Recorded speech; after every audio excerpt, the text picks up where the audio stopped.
안녕하십니까. 세상을 환하게 비추는 남자 빗장TV의 조명감독 김태형입니다. 지난 회차에서 이번에도 효과 디자이너 인터뷰 두 번째 시간인데요. 한번 내용으로 한번 들어가 보도록 하겠습니다. 음향 효과도 저작권이 있나 물어봤어요. 그러니까 우리가 음원도 저작권이 있잖아요. 음원도 있고 대본도 어떤 저작권이 있고 모든 게 있는데 음향 효과도 혹시 저작권이 있나 물어봤더니 효과음을 판매하는 회사는 많이 있고 본인이 만든 일회성 효과음은 저작권이 없고 다른 사람에게 재사용하기에는 매일 없다. 그러니까 자기가 잠깐 만든 거 이런 것들은 저작권이 없고 또 그런 거는 또 다른 사람이 잘 안 쓴다고 합니다. 그렇지만 우리가 요 효과음은 내가 만드는 것보다는 사오는 게 더 싸다 이렇게 느끼면 우리가 효과음을 사서 이렇게 한다고 합니다. 음향 효과를 서로 공유하나 물어봤어요. 음향 효과에 대해서 그랬더니 같은 방송사 내의 팀원끼리는 공유를 하고 프로그램을 위하여 간단하게 만든 효과음은 공유하지 않는다. 그러니까 같은 방송사끼리 예를 들어서 대표적인 게 뭐 천둥소리, 번개 지직 막 한다든가 뭐 이런 일반 공통적인 소리들이 있잖아요. 공통 소리들, 징 소리라든가 뭐 이런 것들은 서로 공유하고 내가 짧게 만드는 음향들 이런 것들은 공유하지 않다고 합니다.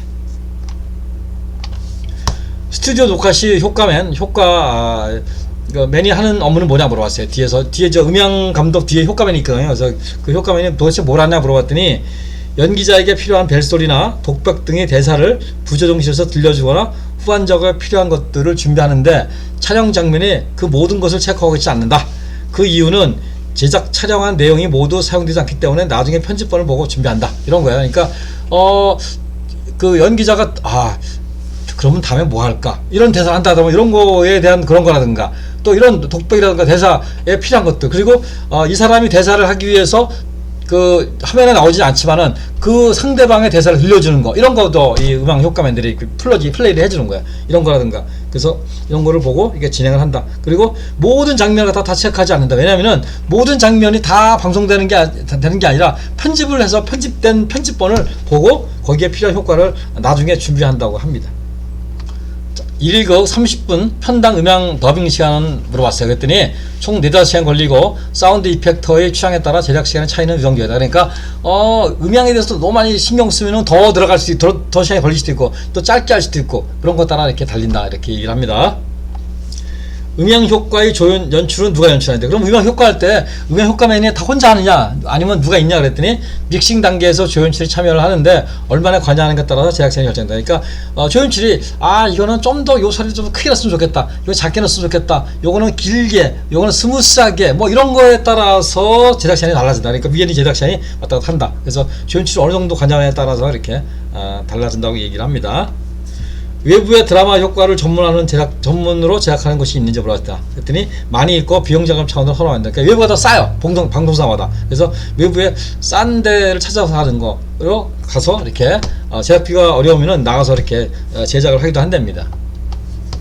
어떤 사람이 효과 업무에 가장 유리한지 물어봤어요. 그러니까 누가 효과맨이 유리한지 여쭤봤더니 효과에 취미가 있는 자가 가장 유리하며 귀가 좋아야 하고 그러니까 귀가 잘생긴 게 아니라 듣는 것에 대한 감각이 있어야 된다. 그래서 듣는 것에 대한 감각이 있어야 효과 업무에 굉장히 유리하다 이렇게 얘기를 합니다.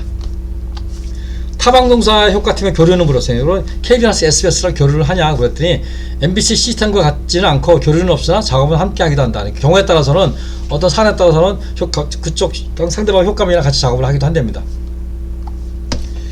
어떻게 입문했냐 물어봤어요. 그랬더니 MBC 아카데미에서 공모전을 준비하다가 아카데미에서 추천으로 입문을 했다고 합니다. 그래서 이 친구는 제가 인터뷰한 친구는 제 제자예요. 제 제자. 제가 이제 아카데미에서 강의할 때 제자인데 지금은 뭐 한 10년 이상 돼가지고 이제 거의 중견이 됐죠. 이렇게 일을 하고 있다 합니다.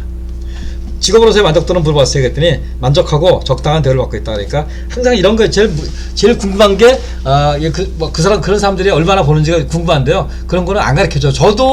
저도 누구한테 교수 월급이 얼마예요 그러면은 대충 얘기를 하지 뭐 얼마입니다 이렇게 딱딱 얘기를 안 해줘. 왜냐면은 우리나라는 아직까지 그 연봉이라든가 이런 거를 오픈하는 거를 약간 좀 터부시한다고 그러니까 그런 게 있어요. 그래서 만족도를 하고 있다 이렇게 적정한 대우를 받고 있다 이렇게 얘기합니다. 그래서 오늘 여기까지 음향 효과 업무에 대한 인터뷰 내용을 중심으로 한번 정리해 봤습니다. 이상 세상을 환하게 비추는 남자 빗장TV의 조명감독 김태형이었습니다. 감사합니다.